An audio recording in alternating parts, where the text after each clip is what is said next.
On farm and with local expertise, the Queensland Rural and Industry Development Authority provides low-interest finance to help primary producers establish their farming enterprise and achieve a more productive and sustainable farming business. First Start loans are available to help in the initial years of establishing your primary production business, and sustainability loans are available to mitigate the effects of drought, improve biosecurity, pests and market risks to increase productivity and long-term viability. Q-Rider, our team in regional Queensland helping yours. Hello and welcome to a very special Queensland Rural Press Club event, our annual EKKA breakfast, where we present the Malcolm McCosker Memorial Address. My name's Stacey Wordsworth and I am president of the club. Now, before I begin this morning, I'd like to offer a special welcome to today's guest speaker, President of the National Cattlemen's Beef Association, Marty Smith, and we will have more on Marty very shortly. Also online today is a very familiar face and friend of the club as former treasurer and a former speaker at our annual EKKA breakfast, Senator Susan McDonald. Senator for Queensland, Jared Rennick is online, and Queensland member for Gregory Lachlan Miller also joins us. Of course, we would typically be sitting down to a hearty breakfast at the Brisbane Exhibition Grounds at what has grown to become the largest gathering held at the EKKA each year. But of course, in 2020, COVID-19 took hold of the world, and it brought with it an abrupt and disappointing halt to some of our most treasured events and institutions, including the EKKA, which was called off earlier this year. The pandemic has also had an impact on our club in that we've not been able to host one of our regular luncheons since March. But it hasn't stopped us. In April, we transitioned to online delivery of our events which have now reached up to 1,000 people from across Australia and the world. We've had people dialing in from all over the place. So determined to keep the EKKA breakfast running in 2020, here we are speaking to you over Zoom, and we're delighted you could join us for this year's Malcolm McCosker Memorial Address. A couple of words on Malcolm, who was, of course, a legendary rural journalist, and his byline was regarded as a stamp of integrity in Queensland for more than 50 years. The bush trusted Mal's stories and he told them with respect, and his EKKA coverage was highly anticipated each year. Now, from a personal perspective, my career in agricultural communications and PR actually started as a cadet journalist at Queensland Country Life. We're talking a really long time ago, probably 20 years ago. And my very first desk was right beside Malcolm. So although it was cascading with notebooks and files, Mal did not keep a tidy desk. From his chair came knowledge and wisdom that I was really privileged to be witness to, and never too busy. I'll forever be thankful to Mal for his encouragement during those early stages of my career. I'd like to make an extra special mention today also of our sponsors, the Queensland Rural and Industry Development Authority, or Q-Rider, as it's known, and Westpac Agribusiness. Now, a bit on Q-Rider, it's a specialist provider of government financial and advisory support to rural and regional industries. It's delivered $4.4 billion in loans, grants, rebates to more than 148,000 clients, including $1.1 billion in First Start and sustainability loans, and over $900 million in disaster recovery assistance. Q-Rider has been a proud supporter of rural and regional Queensland for more than 25 years, with 11 regional area managers located across the state, helping primary producers make a start in agriculture, improve their long-term sustainability, and recover from natural disasters. Q-Rider also oversees farm business debt mediation, the Farm Debt Restructure Office, and undertakes the Rural Debt Survey. Our other sponsor this morning is Westpac Agribusiness. They have, it's now into its third century, and Westpac is delighted to support the Rural Press Club to celebrate one of the biggest events for the Queensland farming community. It isn't a usual year, but we're trying to make it this year as well, and that is, of course, the EKKA. Westpac's involvement in Queensland spans all regions and sectors, including agriculture, property, and infrastructure, touching the lives of millions of Australians.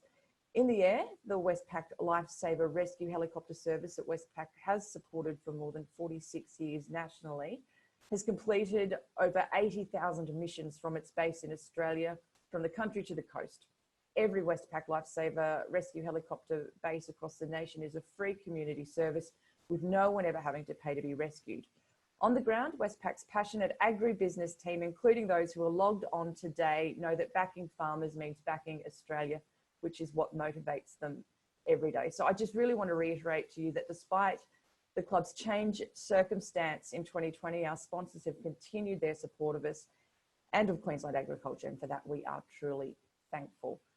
Also, many thanks again this year to Kent Saddlery, always a strong supporter of the Rural Press Club. They've again donated a business class leather briefcase valued at $1,250 for what will this year need to be a virtual lucky draw prize. And we'll announce the winner at the end of today's event, so don't go logging off early or anything like that. But now to the main event. And as you well know, COVID has changed the world in 2020. And while agriculture's not been impacted nearly as heavily as many other industries, in fact, some would say that the pandemic has shone renewed light on the importance of primary production, there's no arguing there have been many and varied challenges, many of which have been mirrored by our good friends in the United States. Marty Smith is president of the National Cattlemen's Beef Association, one of the US's most powerful farm advocacy groups, representing more than 1 million farmers and ranchers and the largest segment of the US's food and fiber industry. Marty's a rancher from Florida and respected attorney, and we saw our new online delivery as the perfect way to bring his perspective and experiences to Australia, from processing plant shutdowns to international trade difficulties and working with the Trump administration. We're utterly delighted to have Marty here to speak openly about the challenges, truths and opportunities which have emerged in 2020 and what this means for both the US and Australia on the global beef stage.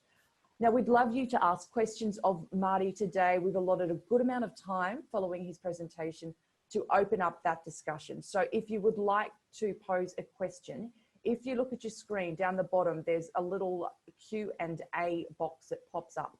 Simply click on that and you can submit your questions. You just need to type it in. Please give us your name and where you're from. Type in your question and I'll facilitate that question time at the end of Marty's discussion. So again, this is a great opportunity to ask Marty some questions while we've got him on the line. Look, but for now, it is over to you, Marty, where you are coming to us from Florida this morning. I should probably say good afternoon, actually, because it's afternoon in your part of the world. Welcome.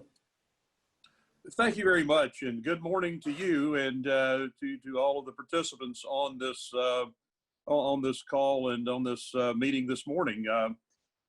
This is certainly unusual for all of us, and I can say honestly, I wish that I was there with you. This was going to be my opportunity to come to Australia, and hopefully here in a year or two, I'll be able to actually be there and to meet some of you in person. As Stacy said, though, I will look forward to listening to your questions and to any comments that you may have. We look at this as an opportunity to exchange information and to have an open discussion. I will try to talk a little bit about what's going on here in the United States, particularly with our cattle industry, and give you some of the information, but feel free to ask any questions that you like. Look forward to at the end of this presentation, to having that discussion with you. As Stacy said, I am currently serving as president of the National. Okay, it looks like Marty line may just have dropped out slightly. We'll see if we can get him back on the line. If you can just bear with us for a moment, we'll just wait and see if Marty's connection can be reinstated. Just hold for one moment. Okay, we are still having some issues getting hold of Marty, but we do have a very solid backup plan here. We have Kent Bacchus from the NCBA, who is actually in Washington this morning and works out of the Washington office of the NCBA. Kent, good morning. Thank you for stepping in under these tricky circumstances. How 2020 of us? This is definitely a reflection of 2020, and folks, we apologize. Sometimes these servers for NCBA they just they get a little particular, and so Marty's trying to call in, and as soon as he does, he'll take it from there. But I know that we're kind of pressed for time, so just quickly, I'm going to cover just some of his notes. As Marty was saying, you know, he's president of NCBA. We're the oldest and largest national association representing U.S. Cattle producers. We've been around for over 100 years. We have a presence here in Washington. We also have a presence in our Denver, Colorado office. Marty is a producer. His family has been raising cattle in Florida for well over 150 years. When you think about Florida, Florida is a state with a population of about 20 million people. Where Marty lives in Central Florida, he's essentially between Orlando or Disney World and Gainesville. And in between all of that is land that can either be developed or it can be grazed, or it can raise cattle. So we do have some videos, some photos to show you of Marty's operation, and we'll do that in just a second. Just to put that in perspective, we've been raising cattle in Florida for over 500 years. That was one of the first places that the Europeans brought cattle to the New World, and so this is very much part of our industry. When people think of Florida, they think of Disney World. They don't always think of cattle, but those cattle, in many ways, are similar to some of the cattle you have in Queensland. You have a lot of Bos Indicus traits and also composite breeds, in addition to a lot of the English and continental breeds. So it's very diverse. Florida is a very diverse operation, is a very diverse state, full of many different cattle and many different levels of production. Another similar issue that they raise in Florida, and one that Marty knows all too well, is the great distance it takes to move cattle. Florida is in the southeastern part of the country, and where we primarily finish these cattle on grain is in the central part of the United States. So in many ways, we have to haul those cattle thousands of miles, and so transportation is a key part of what we do. But if we could move to the second slide, that'd be helpful, and just kind of show you some photos of Marty's operations. You can see that's Marty on horseback with their cattle, and they use not only horses, they use ATVs, four-wheelers. They also use airboats to move cattle.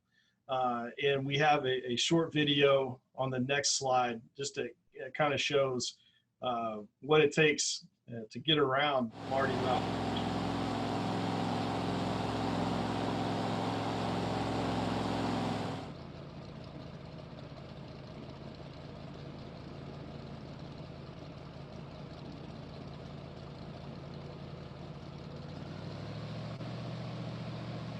As you can see, in Florida, there's no shortage of water. And so while we have some operations in the United States where water is a great shortage, in Marty's operation, it's at a surplus. So we have to find a way to raise cattle, also care for the environment, care for all those natural resources that are out there.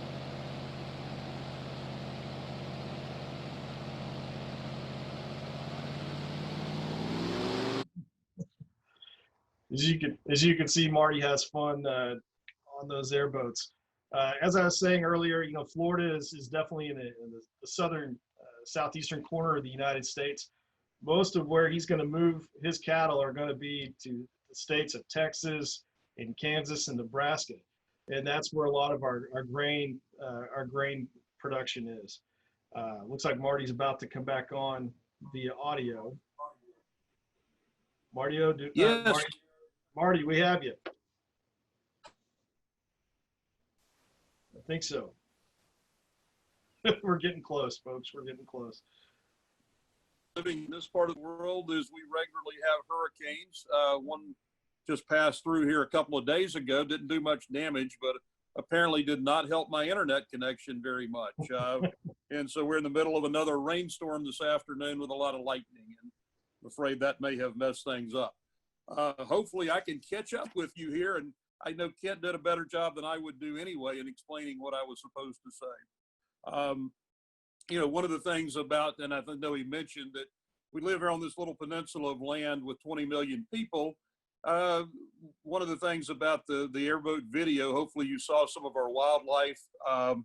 You know, our ranch there, we're home to panthers and alligators, bears, all variety of birds and everything. And so when we talk about things like sustainability and carbon sequestration, those are big topics with us, particularly here in Florida. As Kent probably told you, if we're not in the ranching business here, if we're not in production agriculture, all of our land will be used for development. That 20 million people grows every day for us. So, you know, one of the things too with that, you saw our swamplands there, our marshes where we raise cattle. But you get out in the western part of our country, a lot of mountains, a lot of deserts, certainly something that, you know, we raise cattle all over the United States. At the same time, we're mostly using land that is not usable for farming. So we take great pride in the fact that we're able to take otherwise unproductive land, much like I think you do in your country, and create the world's best protein source with it. So that's a big thing for us here. This slide will show you a little bit about our cattle inventory. In the United States, there's nearly 95 million head of cattle, and we produce 19% of the world's beef supply with only about 9% of the world's cattle herd. We do feed the cattle, as Kent told you, with our grain out in our Midwestern states. That's a big part of it. Those of us on the coast, though, are where a lot of the cow-calf operations are. With that, last year, with our export market exceeds about $8 billion a year. You know, that's one of the big things with the United States. There's not a lot that we are really in the export business on, except for our agricultural products. And beef is one of the big, just like one of our big products here. Of course, our beef is the grain-fed beef. We also import quite a bit from Australia. We use the lean trim here for our ground beef, for our hamburger product. One of the things about the United States, we have a tremendous market for our ground beef and for hamburger, probably more than any other country in the world. And so that's a great part of our diet, particularly our fast food restaurants, etc. This slide with cow-calf return shows a little bit about our cattle inventory.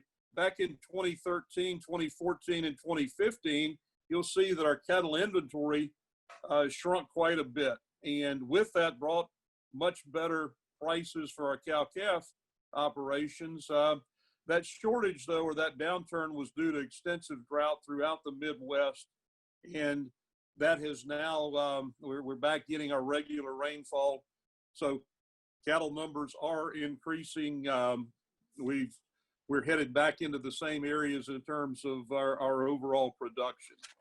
I'd like to, with our next slide here, show you another breakdown of the United States. As part of one of our campaigns that we have done, we called it United We Stake. You know, one of the big mottos here in the United States has been United We Stand. Those of us with our beef promotions, we did had stakes cut to match the shapes of the individual states. We'll show you a little quick video of this here. This was a promotional campaign that we just started and we're continuing to do here.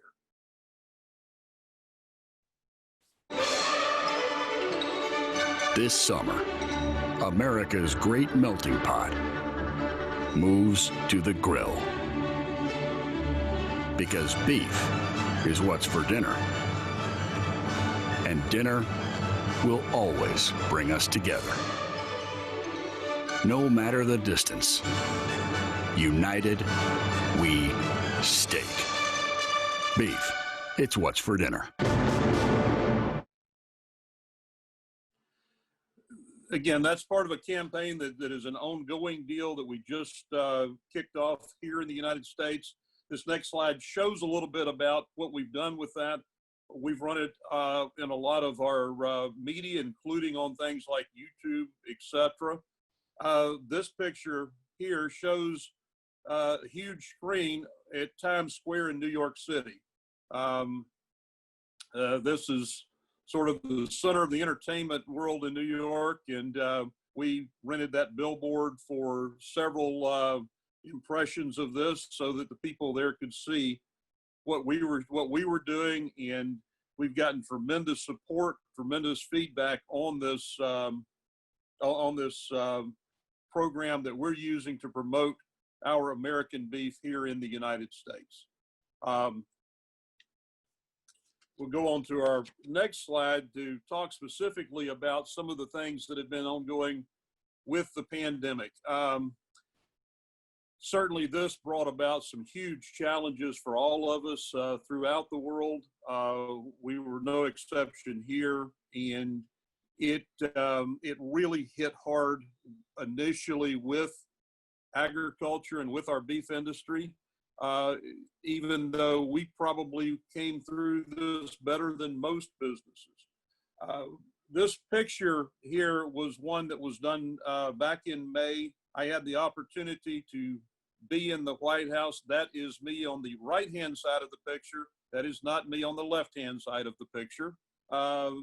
This was in the White House, and along with President Trump, Secretary of Agriculture Sonny Perdue, and President Trump's daughter Ivanka, who also has shown a lot of interest in agriculture and in feeding the population. So had the opportunity to be there and to visit with the president.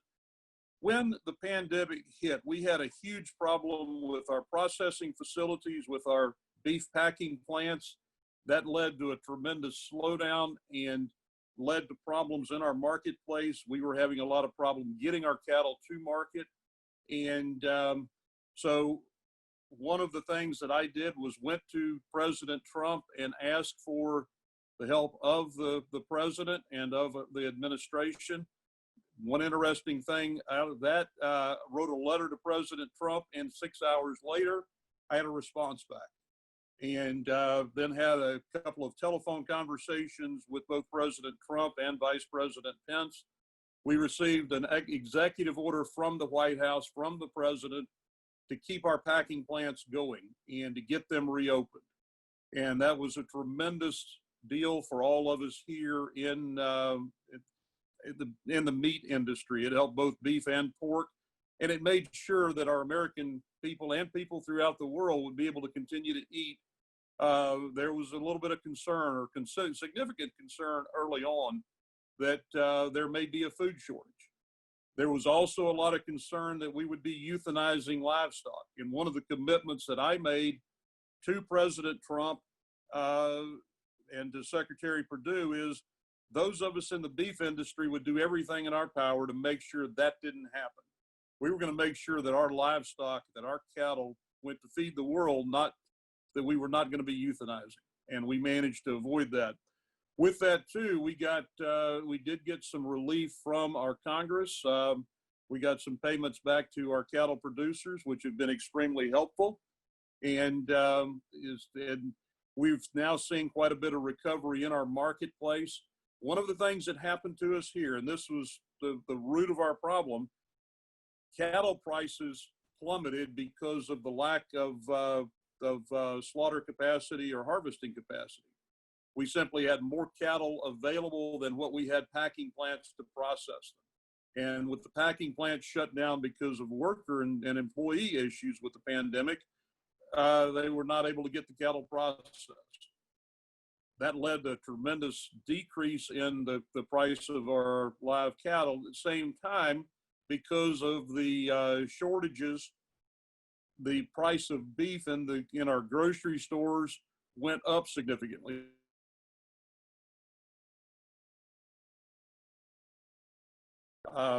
We have started to see some recovery from that, but we're certainly not back to where we need to be with that.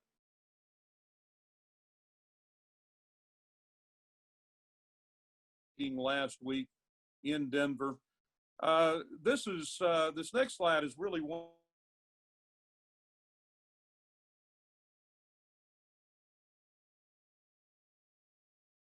shelf in one of our grocery stores. The empty shelves there are where the beef was. That's where the steaks and the roast and the hamburger meat was. With the pandemic, we had a lot of panic buying. People went to the store, they stocked up.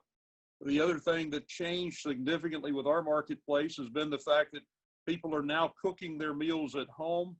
In fact, prior to COVID-19, over half of our beef was sold in the United States through restaurants. And the restaurants basically were shut down. However, on the left side of this picture, you'll see the plant-based protein, what we call here in the United States, fake meat. The Impossible Burger, Beyond Beef, whatever they want to call it. And that part of the shelf remains full because when people were stressed and looking for something, they went to the store and they bought good steaks, roast, and hamburger meat and took it home and cooked it. Said a lot about the demand that we face, that we have managed to create with our within our beef market. And so that has been one of the really positive things that came out of all of this, is that we were able to see a lot better what our real beef market looked like and how we really do compare to the fake meat that we've been so concerned about. I'd like to show you another, our next slide here, which shows a little bit about the growth in our meat demand. During the pandemic, both dollar sales and volume sales have increased substantially over the same period last year. This is our retail beef movement through our grocery stores.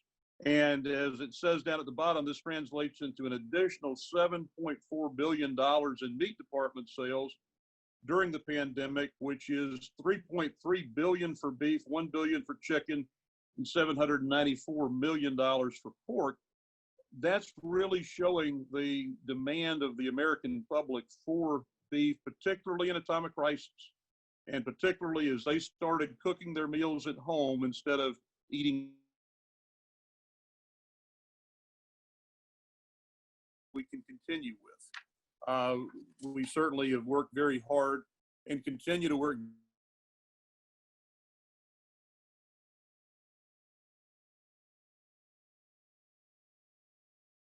in the United States and really throughout the world. With our next slide here, we show a little bit about the difference in our restaurants, and we do see here a significant recovery. We see that tremendous. If you look at the bottom line, full service restaurants, they were down as much as 80% back in April.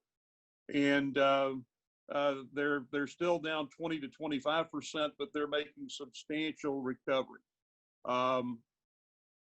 And so we're hoping to see that. Now, quick service restaurants, our fast food, our McDonald's and Wendy's, our fast food restaurants here, did maintain their business much better as people, if they weren't going to cook at home, they would pick up something and take it home. So certainly that has played a big part again with our marketplace, and we continue our efforts to get our packing plants back up to full capacity.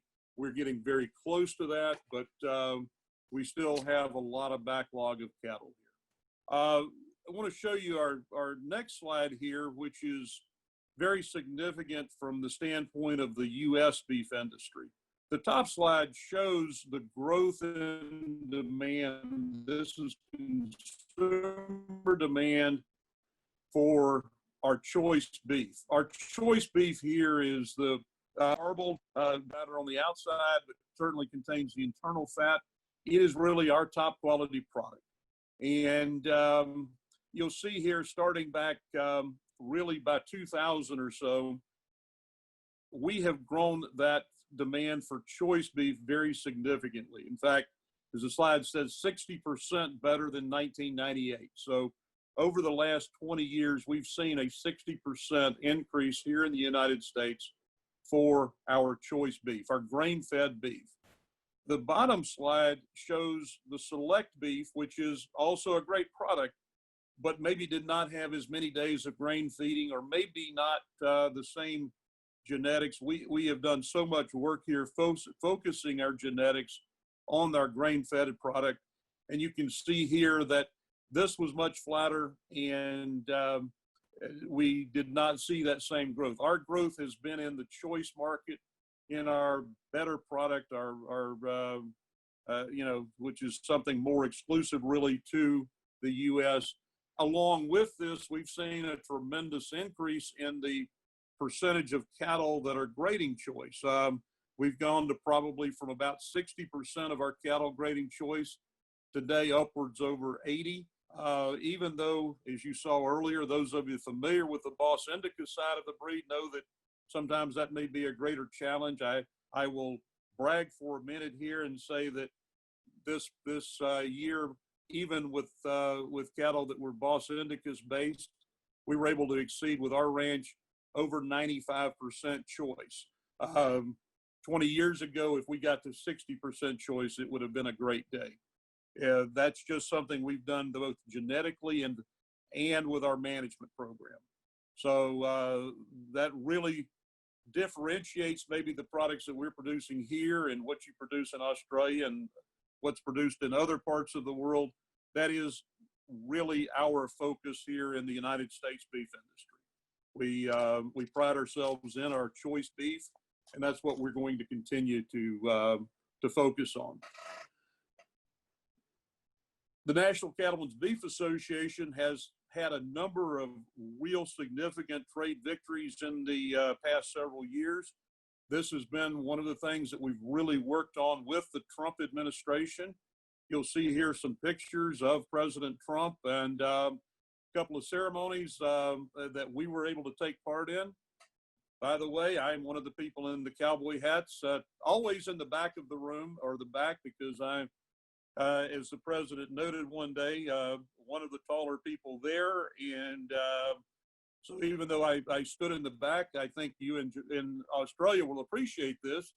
He did at one of the ceremonies, called me up to introduce me to Prime Minister Abe from Japan. And I had made the remark one time to President Trump that he said something about the size of some of the cattle producers there. And I remarked back to him that we had left all the big guys at home to do the work. So he shared that with Prime Minister Abe and said that these are my cattlemen friends, but the big ones are back home working.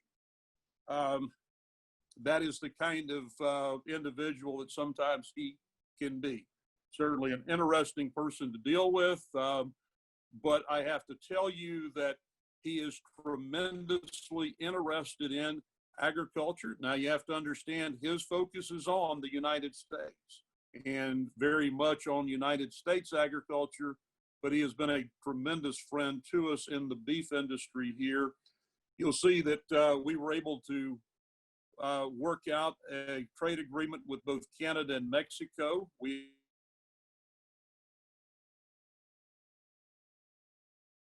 That's given us even better access into particularly Mexico. The same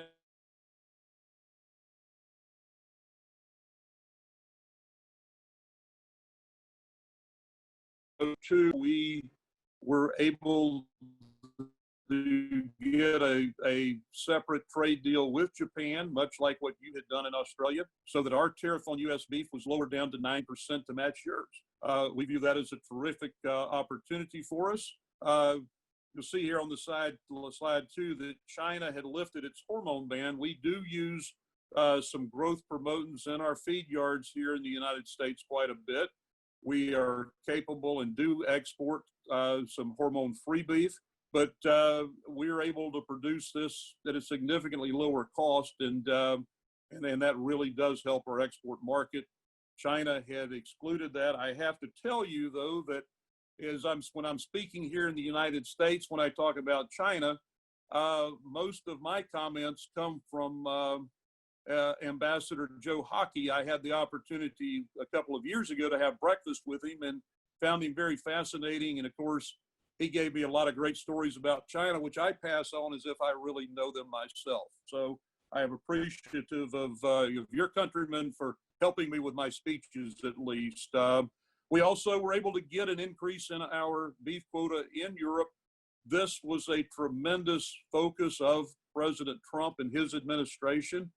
We have been unable to crack that European Union market, and we are seeing that that open up to us now. So we look forward to increasing that.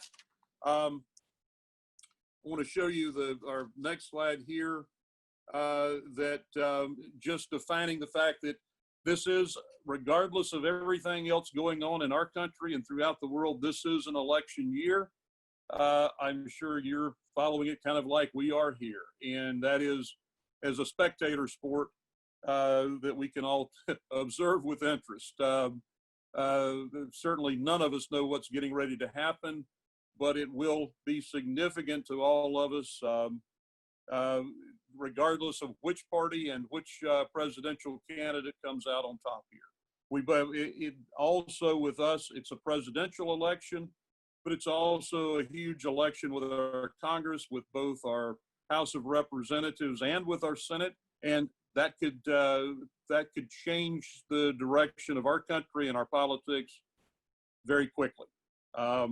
We still work very hard to try to keep our government out of the cattle business and out of agriculture, and feel that we can do this much better on our own. Finally here, I want to show one of the things that we really focus on here with our organization, and that is, if you're not at the table, you're on the menu. That is, we have to be part of these political discussions. We work very hard with our own politicians and with politicians throughout the world to try to keep our markets open. All of us, I think, want to have a brighter future for ourselves, but most importantly, perhaps for our children, our grandchildren. We are all about our family operations here in the United States, particularly with farming and ranching. As the quote here says from the Impossible Foods, that's one of the fake meat companies. They are very much attempting to replace all animals in the food system as soon as 2035. And that's why we say, if you're not at the table, you're on the menu. We continue to face that battle. You know, I look at this, and as I talk to you in Australia, I look at this sort of like we look here at football. Of course, we've got American football here. You have Australian football, and Europeans have another version of football. And when you're on that football field, regardless of which type you're playing, the other team is they're your enemy. At the same time, both teams and all the players in that game have to be focused on the fans, the people that will pay money to come watch them, because that's what makes it go around. We're in kind of the same situation with you here in the United States. That is, yes, we compete in the world market for our for our exported beef. At the same time, these challenges that we face here, you face as well, and we face these worldwide. We have a lot of claims being made that we're a significant factor in climate change, that we are not doing our part for carbon sequestration. That's something I take great offense at. When we look at the actual maps, you can even pinpoint my part of Florida that says, yes, we are a tremendous area for carbon sequestration, despite the fact that we have all of this tourism around us and all of these people. We're sort of an island out there. And certainly, too, when it comes to protection of our species, our wildlife, our birds, our fish, our mammals, they are all in the United States. They are on our private lands. They're on the ranch lands, because that's where the food is, and that's what we do. At the same time, we are the ones that, again, face the responsibility for feeding the world. And so I share that with you. As you've noticed in this, hopefully you'll see I do have my cowboy hat on. That is a big part of our culture here in the United States. As we are attacked as ranchers, we do have the favorable impression of the farmer and rancher as somebody that works hard and stays honest. I know that you have that too in your country. So let's capitalize on that. Let's do what we can together. And I look forward to taking your questions. And thank you for being patient through the technological challenges that we faced with this. Hopefully you've been able to understand what I've been talking about. And I, again, look forward to your questions. Thank you very much for giving me this opportunity. Thank you, Marty. And look, I was saying before you were able to pop back on the line that it was in fact very on trend of us in 2020 to have these issues. So I think it's all washed up fine in the end, and we were absolutely able to hear what you had to say and to understand the key messages that you were communicating this morning. Interestingly, we will go to questions. Interestingly, most of the ones that have come through thus far are indeed linked to you talking about what you've talked about a lot there, and that is fake meat, you know, the meat alternatives and lobbying, advocating on behalf of industry. So Mitchell Innes has posed a question, which I'll also deliver to you in conjunction with one from Lockie Hart as well. So because they're basically the same question. So Mitchell says, the cattle industry has been fighting against a reduction in beef consumption for years. The message doesn't seem to be getting through. Do you think arguing with opponents rather than engaging with them is a strategy whose time has passed? And this is backed up, as I said, by a question from Lockie Hart, who asks potentially one of our biggest challenges in the future is to produce enough food to sustain the global population growth. Therefore, do you see fake meat as being a disruptor or competitor? Or should we, as an industry, change our approach towards this growing sector and learn to engage with them and work with them? So keen to hear your thoughts on that, Marty. A very interesting question, and one that we have discussed quite a bit here within our own association and continue to discuss. First, we do not view the fake meat group to be as strong a competitor maybe as what they view themselves. Certainly, we saw that with the pandemic, with the slide of the shelves here in the United States that were empty of beef and had plenty of plant-based protein. Our attempts to engage with them, and we have attempted to engage with them, we find very quickly that their agenda is to put us out of business. That is to end animal agriculture, and that's a great part of our culture. And of course, that's the business that we are in. We still see that our animals, particularly in the sense that our cattle, just like yours, are able to convert very low quality forages on very marginal lands into top quality protein. That cannot be done with any of the alternate programs. That takes some of the best farmland available in order to create or to produce a high protein crop that they can then convert into something that they try to make taste like beef.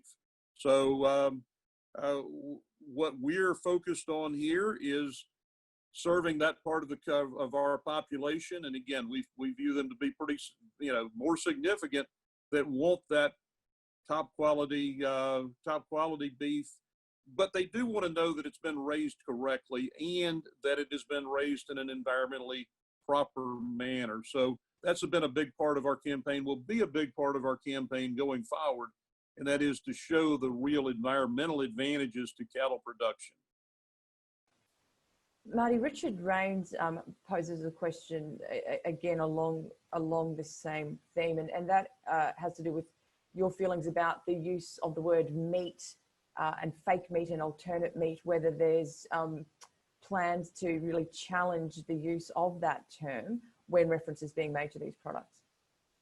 Absolutely, we are doing that on an ongoing basis in Washington, D.C. and elsewhere to make sure that the term meat is restricted to actual beef or pork, that is not a term. We are very particular about the term hamburger here, because that is a term meaning ground beef. And so we have engaged in that, and we've had quite a bit of success with that, both in Congress and with the United States Department of Agriculture. We want to make sure that whatever label goes on that product is truthful and lets the public know what they're getting. Margie Milgate has submitted a question that is along these lines, but more to do with sustainability, which you've also made reference to throughout your presentation this morning. And Margie asks what your thoughts are about the rising movement in regenerative agricultural practices in the industry, and what support is going to your farmers and graziers who are choosing to adopt these practices. We have, we talk a lot and we work a lot on showing that we are sustainable. We view ourselves as being regenerative. Whether we're viewed that way by others, I can't really say. You know, as I started out, you know, my cattle operation there's been cattle on that land for over 500 years, and it's maintained in a pristine, environmentally friendly fashion that works well and contributes to a lot of different elements in terms of sustainability. So we will continue to focus on that. We are working to show that, and we're working scientifically to try to reduce some of the impact that we have, though, on some of the environmental issues. Certainly that's a big part of what you'll see coming in the future out of the United States. Marty, in one of our events a couple of months ago, we did have a panel put together talking about sustainability. It was the launch, in fact, of the Beef Sustainability Framework here in Australia, their annual update. And we had people from across the supply chain as part of that panel. And there was a lot of talk about very swift pivots in business models that occurred as a result of COVID. For example, businesses that once sold direct to restaurants started doing home delivery. There was all sorts of very rapid change. Have you seen that same sort of thing happen across the supply chain in the States? Yes, we are seeing that, and it is something that that our organization is working on. We're working particularly to make it easier for smaller plants and for farmers and ranchers, if they want to process their own product and sell directly, for them to do so. That we've had quite a bit of success with that, and we are seeing a significant growth in that. We were seeing some of it before COVID, but certainly this has brought about a fundamental change. We're hoping that that helps, by the way, take up some of the concern that we have with the lack of packing facilities that we have in the United States. Just on COVID still, I think, and I mentioned this in my intro, that whilst there are a lot of challenges surrounding scrutiny of production systems and criticism of industry, and certainly there's a lot of work to do in that space, there was a shift, or a perceived shift, or a real or perceived shift in attitude towards primary production after COVID in terms of things really coming back to basics. And you showed the images of the empty shelves in the supermarket. There's no meats, there's no sausages. People sort of forgot about a lot of the things that perhaps had been worrying them prior to COVID hitting and setting in. Are you seeing that same sort of sentiment in America? And is that something that you think will continue? And is it something that you think industry can use to forge stronger relationships with consumers? Absolutely. We are seeing it here. We are seeing much more focus on meals cooked in the home, as opposed to, again, people going out to restaurants. In fact, with our promotional programs, with on YouTube, Facebook, all of our social media, we've done a lot to put recipes and show people how to fix beef in different ways. That has been very successful for us. We don't know what's going to happen with the future, whether we move back to more restaurant trade, but certainly it has brought a lot more people back into the home to fix their own meals, and we want to be providing those meals for them. In terms of international markets, you've spoken about some new trade deals that you've managed to secure. Where are your focuses from an American perspective? Where do you see the biggest growth and the biggest opportunities from here? Certainly, like you, we focus on the Japanese market, on the Korean market, because those are two of our biggest markets. We have quite an export business to Mexico, even though we take Mexican cattle here. we send a lot of beef back to Mexico, particularly some of the cuts that we don't use. The European Union remains an enigma for all of us, a challenge, and with Brexit, we do not know what we're going to be able to do with Great Britain, but we look forward to building that. China remains a tremendous unknown for all of us. We're optimistic and hopeful, but at the same time, we're not sure where we're going to be able to go with China. We know that that's a challenge for all of us, something that you share as well, and we'll all work to see how that one turns out for us. Marty, we spent a lot of time talking about COVID and the impact that it's had on industry. I'm really interested to know, had COVID not happened, what would you have been working on this year at NCBA, and what would your priorities have been? Interesting. Going into this, one of my biggest priorities for our association was to focus on sustainability. That's something that's that I have a great personal interest in, but particularly then too working on our political relationships here and elsewhere, and so we would have been doing a lot more with that. But yes, I was intended to focus more on the sustainability aspects and the environmental aspects than perhaps what I've been able to do.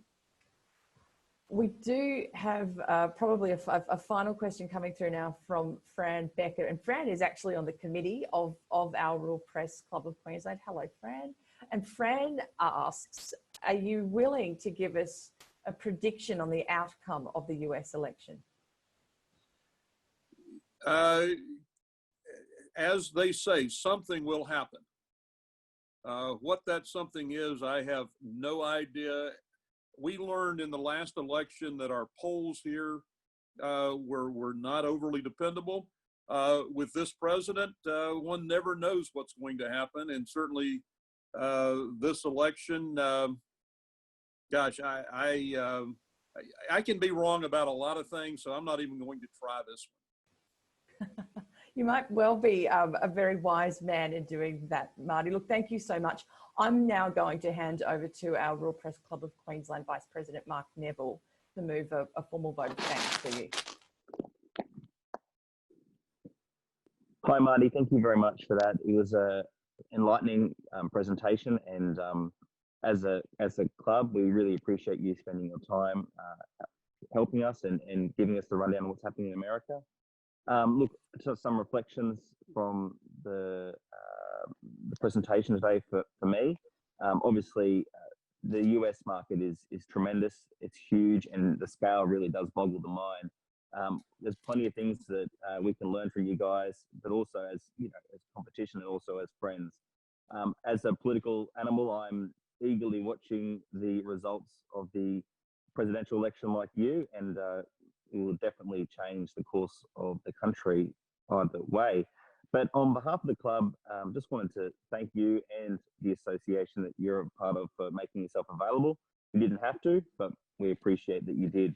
As a gift for your time, we're going to be giving you one of these beautiful Rural Press Club ties that I'm wearing in my living room right now. And we'll send it in the mail for you. You can wear that to every event that you go to, because they are beautiful. So thanks very much, and thank you, Stacey, for your work. Thank you, Mark and Marty. Look, those ties really are quite the statement.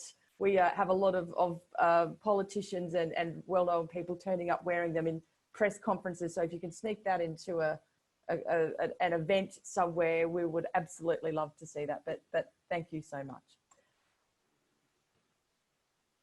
Now, look, that is just about it for our EKKA breakfast. But before you go, if you can just bear with me for a couple more moments, we do have a couple of important things to get through. One is announcing the winner of our virtual Lucky Door prize. We'll get to that in a moment. But first, one other thing we wanted to do. A year ago, Trent Thorne hosted his last event as president of the Rural Press Club at the 2019 EKKA breakfast, after what was a remarkable 3-year term holding that position of president. The Rural Press Club Committee thought it would be fitting to offer a formal thank you and make a presentation to Trent for all of his hard work at this year's event. But clearly we are not at the exhibition grounds. We're online today. We're doing this anyway. Anyone who knows Trent will know he's someone who operates with the utmost integrity and organisation, and he took on the president role wholeheartedly and with his usual grit and determination. And in doing so, one of the big achievements that Trent was able to reach across his 3 years was growing the EKKA breakfast to really what it is today. Last year, for example, we had 800 guests sit down to breakfast to hear Hugh Killen from AACO speak, and that was a record-breaking event for the club. And as I mentioned earlier, it was one of the biggest, or the biggest event across the space of the EKKA for the year. This was, of course, just one of the many things Trent achieved over his 3 years. He did an utterly outstanding job, and the committee will be forever grateful for his work. And of course, Trent's efforts built on those of many wonderful presidents who came before him, and a number of those are on the call today. So many thanks to each and every one of you. Trent, I'm sorry we can't do this in person right now, but I do have this Condamine cowbell.